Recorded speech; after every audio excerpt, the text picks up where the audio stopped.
کلی فلپاک نه لري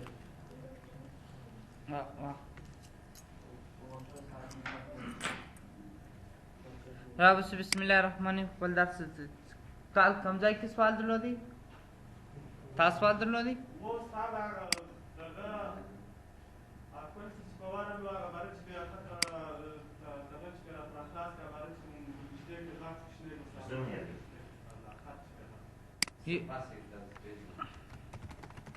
یو خدغه زومو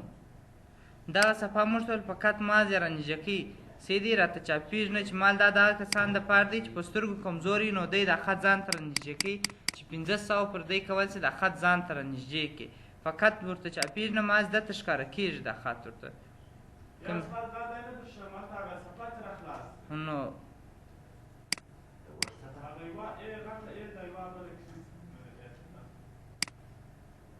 دې ځای کې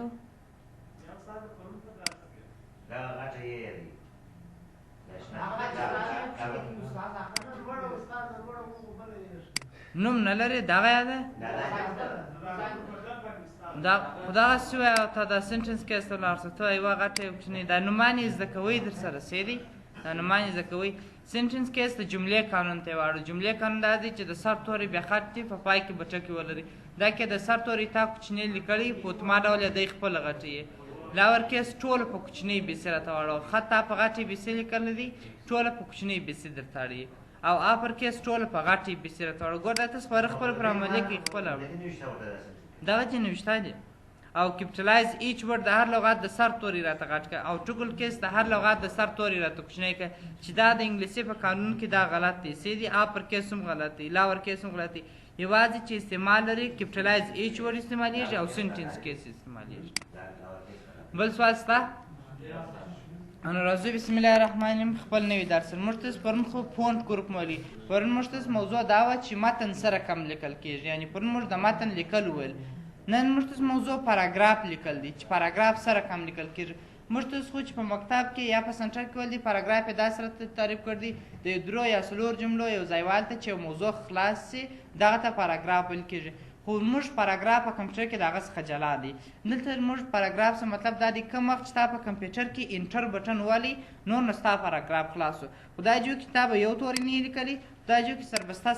پاراګراف به تا نه لیکلي یا یوه صفحه به نه لیکلي چې انټر پکې ونه وایه پاراګراف نه دی خلاص یعنې اوس مثلا دغه لغات یې زه دلته لیکم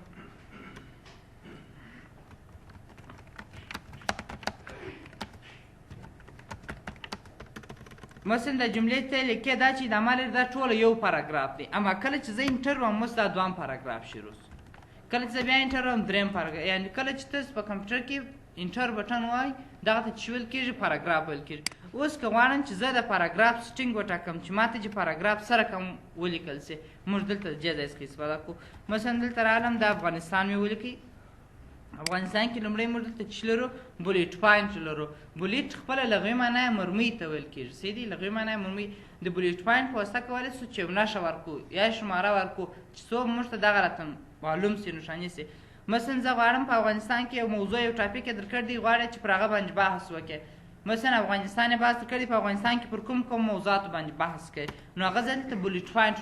نښاني کوم یې دلته په دې ځای باندې کلیک وکړئ دغه د بولیټ پاینټ نښې دي چې ته سره کم بولیټ پاینټ وکړئ عموما چې تاسې په کتابو کې لیدل دي دغه بولیټ پاینټ ډېر استعمالېږي دا نور بولیټ پاینټونه دونه نه استعمالېږي دغه هم استعمالېږي دا هم استعمالېږي خو زیات استعمالېږي دغه بولیټ پاینټ استعمالېږي مثلا زه هم افغانستان دی د افغانستان کې زه پر سکیورټي بحث کوم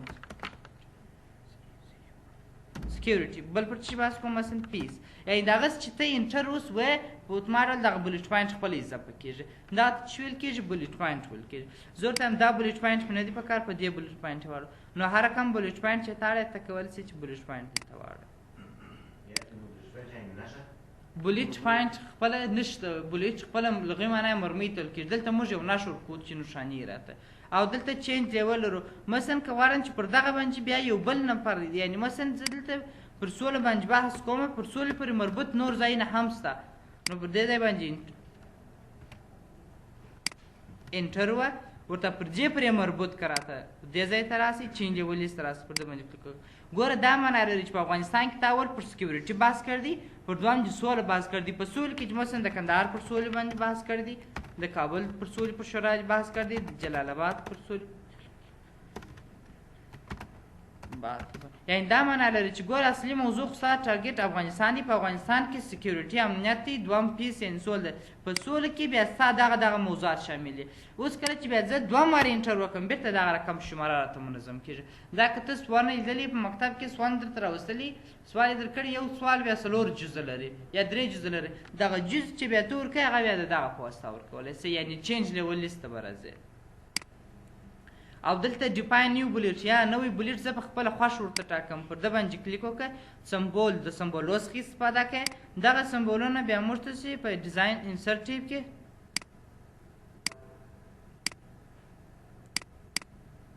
انسرټ ټیب په سمبولو کې دلته وایي د خیر سره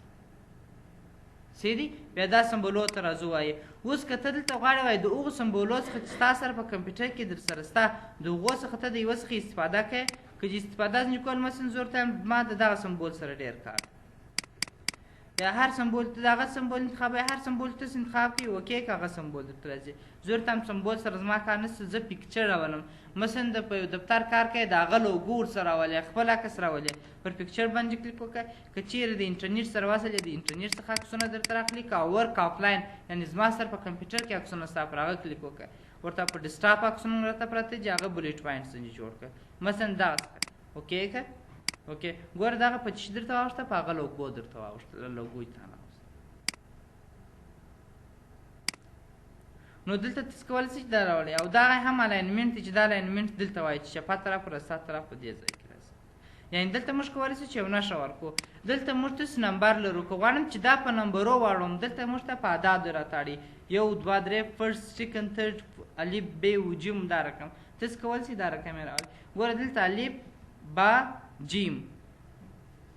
اوس نو دلته هغه تی بیا کومه ده. اوس مثلا زه که دلته راسم مثلا بل موضوع ولیکم، مثلا یو موضوع تاسو راته وایاست زه یې ولیکم بیا انټر هم نو خو دا خو هغه نور تورې کم نه جي اوس دلته الف ب کیو سې تیو سې دا اوس د کمه خو بیا دا ولې دا رقم راولي سیدی پاراګراف چیر سو یا دا موږ سوال دا دی چې دا ولې الف ب راله ولې مثلا هغه تی نسته ولې سې نسته جیم سات دال و حی و دا شامل نسته ها خو پاراګراف صحیح دی دا ولې نسته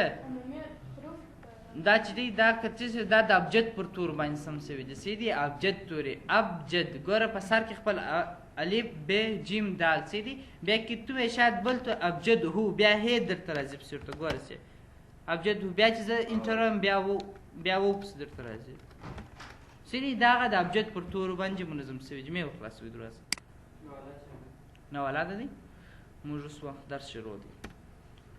سیدی دلته کولی شئ تاسو دا د ابجد پر تور منظم کړو ته د ابجد پر تور یې مراته منظمو نو هر لمبر چې تاسو دلته منظموئ دلته کولی شئ چې منظم یې کړئ. سوال دا دی د دې سره نو څه فرق دی د بلیټ پوینټو د نمبرینګ څه فرق دی باید تاسو د دې په فرق پوه شئ په استعمال یې باید پوه شئ چې مثلا بلیټ پوینټ چیرې استعمالیږي نمبرینګ چیرې استعمالیږي چې دا دواړه ډېر مهم دي. بلیټ پوینټ تاسو په هغه صورت کې استفاده ځینې کوئ چې موضوع یې درکړې یې ستا لپاره مهم نه دی چې په اول پر هره موضوع خبرې کوې بحث پر وکړه مثلا زما لپاره زه راځم مثلا زه نن درس وایم مثلا زما لپاره مهم نه دی چې اول زه دا درته وایم که دا درته وایم خو زه دا درته وایم سیدي یعنې زه دې ته بلیټ پوینټ ورکوم چې څه شي چې هغه شماره مسلسل پکښې کې مهم نه وي اما که ته نمبرینګ ورکوې نمبرینګ دا معنه چې دا مهم دی اول به ته خامخا سکیورټي تشریح کوې بیا به ته سولې ته ځې یعنې دا نمبرینګ ته نشې کولی چې د ایجوکیشن څخه بیا شروع کړې که چیرې تا بلیټ پوینټ کړی و بلیټ پوینټ دا معنی که ته دا موضوع اول شروع کړې که دا موضوع شروع کړې مهم نه ده یعنې فقط دلته د هغه نمبرونه موږ په دا خاطر کوو چې مسلسل شماره راته مهم وي د یو مشخص شي دپاره موږ استفاده ځینې کوو نو نور نه هیڅ فرق نشته سیدي دغه په اعداد یې درته راولي رومي اعداد یې راولي چې په هره کم اعداد یې راولي کولی شي چې راولي او دلته کولی شي چینج یې ولیسي که مثلا زه غواړم چې دغه ایجوکیشن بیا پر برخو وویشم یعنې زه د ایجوکیشن څخه نورې برخې ځینې جلا کوم هم چینج لیول لیست راسته ته کولی شئ پر برخې وویشئ پر ده باندې کلیک وکړه ته کولی شئ پر برخې وویشئ بیا که ته دوه وارې دوه وار چې انټر ووایې بېرته ستا شماره د چیز څخه شروع کېږي د رومي اعداد څخه 1 2 3 دا معنی چې اول موضوع دا وه دومه دا وه په دا دومه کې بیا دغه موضوعات شامل وو یعنې مثلا دا ډېر سوالونه داسې راځي ډېر ځای کې دا استعمال لري تاسو لیدل دي چې اول موضوع دا لري دویم داسې هغه دویم موضوع بیا پر برخو ویشلې بیا بېرته درېیم یعنې که تاسو درېیم موضوع ته ځئ ډبل انټر وایي بېرته خپله درېیم موضوع درته راولي او ډیفاین نیو نمبر پرمټ زه غواړم چې دا په نیو نمبر پرمټ سره شروع کړم دا ماته په رومي عدد شروع کېږي زه ورته په رومي عدد یې راته شروع کړو په 0 0 1 باندې راته شروع کړو 0 0 2 0 0 3 راته شروع کړو دا هم پرمټ دی چې وایي دغه رقم دی دا فونټ دی چې موږ پرون ویلي که څه په یاد مو وي دا شان بولډ ایټالیک انډرلاین او سایز دا یعنې هغه موضوعات دي او دغه الاینمنټ دی چې دلته درته وایم چې رایټ راسته طرف یا چپه طرف څخه یې ورکړه اوکې که عین هغه نه کوي اوس چې کله زه خط ولیکم انټر وایم بس په اتومات ډول درته راځي او دلته هم عین دغه په دې کې نو بل دا شی نشته څه دی یو دغه یوه خبره نه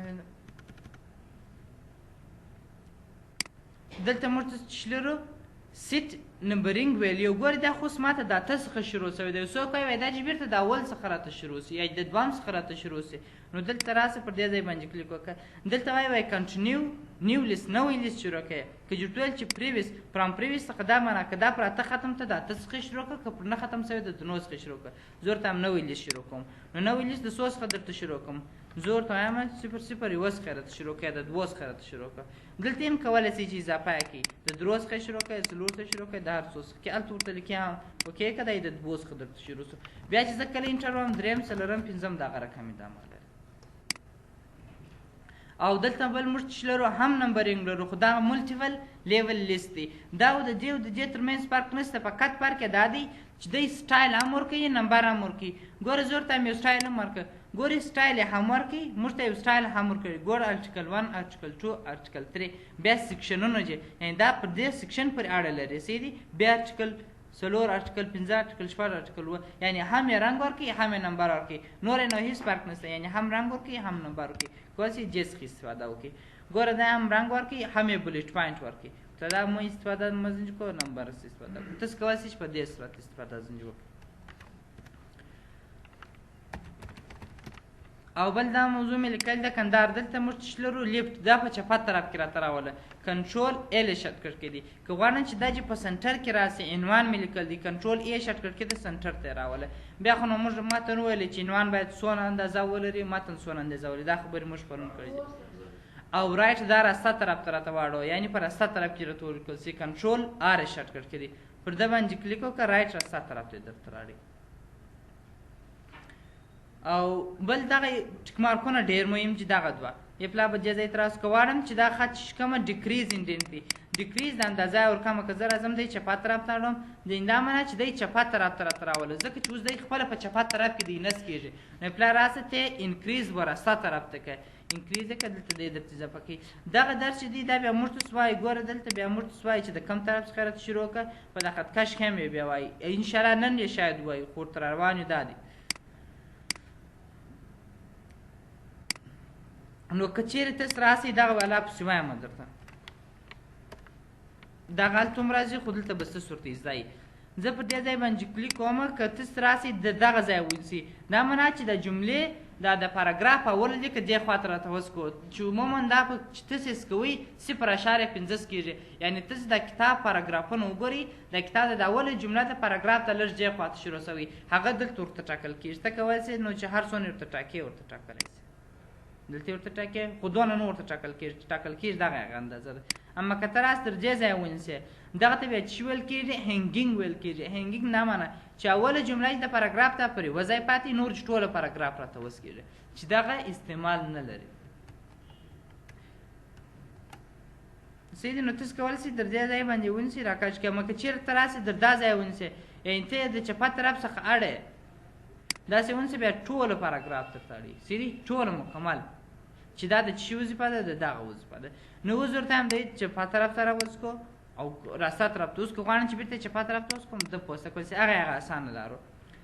او دلته موږ تاسو بل چې لرو جسټیفای لرو جسټیفای خپله منظموالي ته ویل کېږي کنټرول جې شارټکټ کې ده ګورئ دغه اندازې چې دا غیر منظم راته غواړي چې دا ټوله یو رقم منظم شي پر جسټیفای کلیک وکړه دوی ټوله اندازه درته یو رقم شي او که دلته ورته ویل چې جسټیفای له د دې په مابینځ کې فاصله لږ ور ډېره کړه او که غواړم چې د دغه علاج ډېر کړم د پوسته کول سي ډېر کې که غواړې چې د دغه څه هم ډېره سي نو جسټیفای های باندې کلیک وکړه داسې مثلا که ځینې وخت که ته شعرونه لیدلي یې هغه یګانې یا هغه سینو دا داسې سره کش سوي هغه تاسې کولی سي چې په دغه رقم یې کش کړي عموما دا استفاده نه ځینې کېږي دغه جسټیفای څخه موږ استفاده کوو او دلته موږ چې لرو رایټ لیپ لرو دا ډېر مهم دي مثلا یو څوک وایي زه پښتو خط لیکم نو پښتو دپاره دی وایي زه راځم راسا طرف انتخابوم کله ته راسا طرف انتخاب کې ګورې دلته ډېر غټ مشکل پیښېږي زه کندهار لیکم اوس که ته انګلیسي ورسره لیکې ګورې انګلیسي ورسره چپه سو یعنې دا ډېر غټ مشکل دی ډېر خلک دا سره په مشکل اخته وي نو د دې دپاره موږ چې څه استفاده کوو دلته موږ چې لرو رایټ لیپ لرو رایټ لیپ یعنې هغه ژبې چې د راسا څخه چپه طرف ته لیکل کېږي باید د انتخاب شي پښتو دري اردو عربي دپاره یعنې که په دغه ژبو تاسو خط لیکئ باید همیشه رایټ لیپ انتخاب شي پر ده باندې کلیک وکړه اوس زه مثلا کندهار لیکم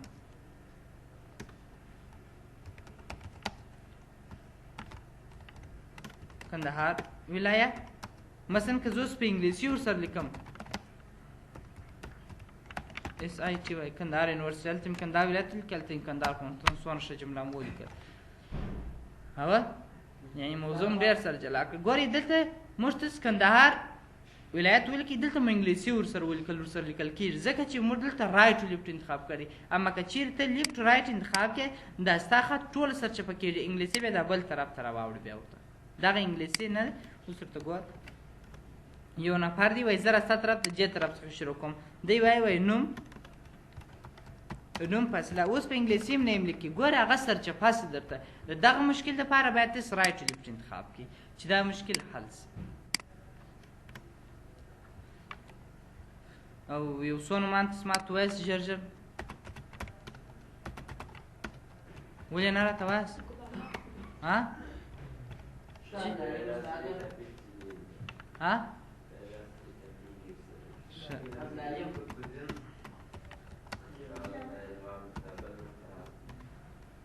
کوم یې جانان اجمل ولې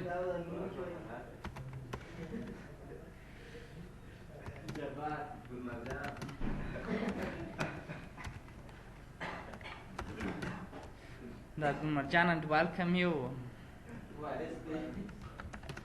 دلته موږ چې لرو سوټ لرو سوټ خپله د نومان ترتیب ته ویل کېږي د بي سي د رویې د نومانو ترتیب ته چې ویل کېږي سوټ ویل کېږي دا عموما دغه چې دی دا د پولیسو ماشا چې حواله سوي دي دا پر څه حواله کېږي پر دا رقم دا رقم نه حواله کېږي خو حاضري دوی چې منظم کړي دي د دغه د رویې منظم کړي دي یعنې د بي سي د رویې ټوله منظم دي اوس که غواړم چې زه دا لکه ډکشنریان چې مو لیدلي اول ټول هغه لغاتونه راغلي چې په ا سره شروع سوي بیا ټول هغه لغاتونه راغلي په بي سره شروع سوي دا د زه یو ځای ولاړم نو دوی ماشا د پولیس ماشا چې حواله کوله دوی دغه سره په مشکل اخته او دوی به ټول سره کم لیکل اپلا بیا کمپیوټر ټول لیکل سوي اپلا بیا هلته لیکل چې احمد سربازي مثلا په سین سره بیا ترتیب کړي مثلا پلانکه یعنې دوی ټوله دغه رقم سربازان ټوله یو خوا جلا کړي وو دا بار یو دوی جلا لیکي نو بیا ما هغه زما انډیوال و پکښې کیا پېژنې نو بیا ما ورته ویل دغه د سوټ څخه استفاده وکړه سوټ نو چی شته د بي سي د رویې راته ترتیب کړه اوس ګوره دلته زیا باید اخري راسي اول ځکه په زید کې اخري دی نو دلته ما ته یې وایي سوټ باید ته چی منظمه دا پاراګراف دی هیډینګ دی که فیلډ دی فیلډ موږ تاسو په انسرټیو په ټیبل کې وایو هیډینګس دا دی په دې ځای کې وایي دغه چې هیډینګونه نو زه ورته یم پاراګراف دی ځکه خو ما په انټر سره جلا کړی دی او دی وایي دا چی شته منظمه ټیکس دی نمبر دی که تاریخ دی زه ورته یم یا ټیکس دی اسنډینګ د ا څخه یې درځئ ترتیب کړه اول هغه نومانه ولی چې په سر کې ا اوکې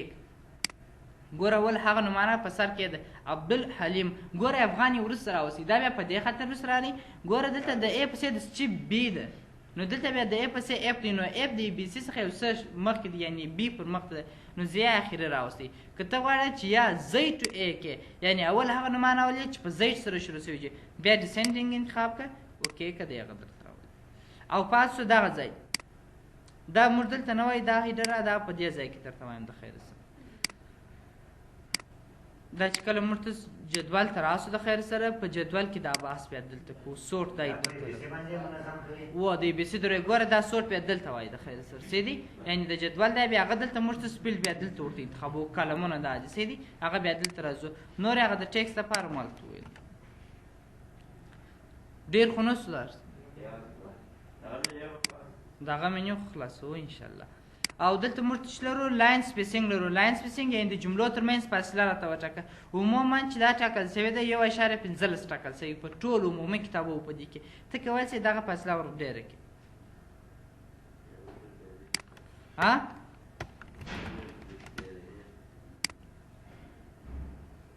دا لاین سپیسینګ دی. ته دلته اوس که غواړم چې زه په خپله خوښه فاصله ورکړم پر لاین سپیسینګ اپشن باندې کلیک وکړي. دا مو وویل اوس ټوله. دی وایي د المنټ دا خط چې لیکل شوی دی د راسته طرف څخه لیکل شوی دی، چپه طرف څخه جسټفای دا شان دا دلته چې بحث پرو کوي هغه موضوع ده.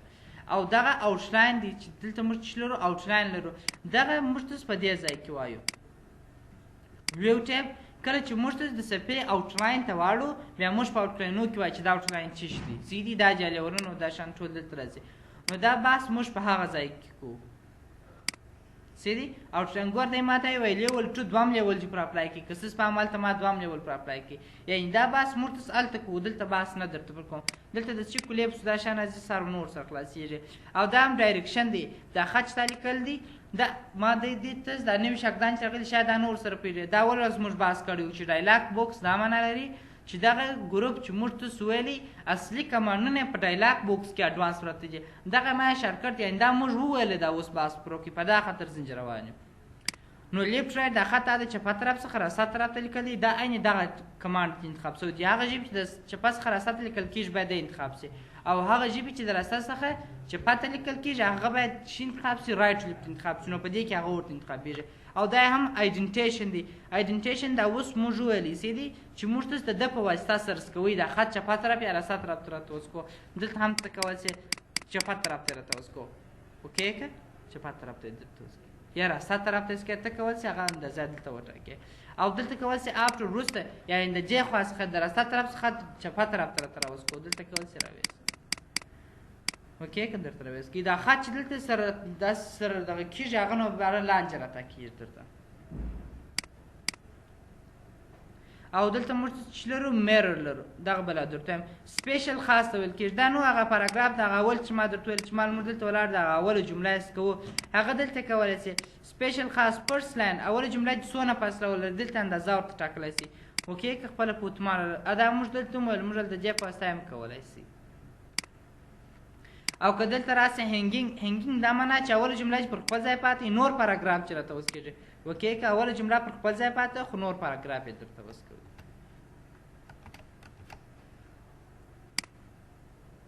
او دلته موږ چې لرو میرر انډنټ لرو. میرر خپله لغوي معنا یې هندارې ته ویل کېږي. د میرر انډنټ څخه مطلب دا دی چې د یوې صفحې یو پاراګراف یو رقم راته راوله، د بلې صفحې دا بل رقم راته راوله. دا به ځای پلا ټول انتخاب کړئ،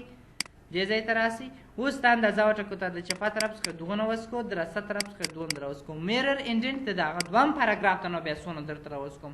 ته دلته کولی شې د نورو پاراګرافو دا ورته وټاکې. اوکې که ګوره دې صفحې ته دا رقم وټاکل شو، د دویمې صفحې ته بیا څه رقم ټاکل شوی دی؟ دا رقم ټاکل شوی دی، هم د چپه طرف څخه ایستل شوی دی هم د راسته طرف څخه. دا دی ګورئ دا د دویمې صفحې ده چې دی پر دوه باندې دی او دغه د دا بلې صفحې ده چې دی پر دې ځای باندې. یعنې فرق یې در معلومېږي که نه در معلومېږي تاسو ته؟ چې دغه هغه د میرر انډنټ دی چې د یوې صفحې دا یو رقم راته راوله پاراګرافونه، د دویم صفحې دا بل رقم راته راوله. ټول د یوې صفحې ده به یو رقم د بل د جې صفحې ده چې څه رقم زه به پلا بېرته دغه درته راوړم. د جې صفحې ده خو دا رقم دی. د جې بیا دا که درېیمې صفحې ته ځې درېیمې صفحې پاراګرافونه به بیا د اولې صفحې په رقم وي. د دویمې صفحې د څلورمې صفحې ده بیا د دویمې په رقم. ډېر خو نه شو بس ته والا. نو د نن درس هغه